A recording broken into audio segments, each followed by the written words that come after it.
Right, so the question is saying evaluate minus 10 to the power 0. Minus 10 to the power 0, the answer is negative 1. Minus 10 to the power 0, the answer is negative 1. Yeah. Any negative number raised to the power 0, the answer is a negative. Any positive number raised to the power 0, the answer is positive. But negative number can I guess from my brackets.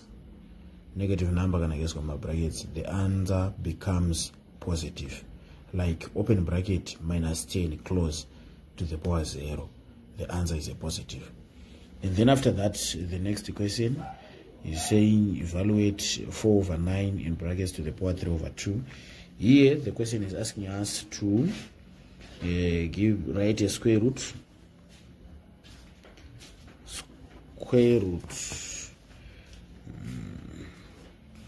Square root of 4 over 9 in brackets to the power 3. Whenever you see any number raised to the power fraction, the denominator determines the root and the numerator determines the power. Meaning to say square root of 4 here is 2 and square root of 9 here is what? Is 3. And then after that, cubed. And then you say 2 to the power 3, the answer becomes 8, and then 3 to the power 3, the answer is 27. Done with your indices.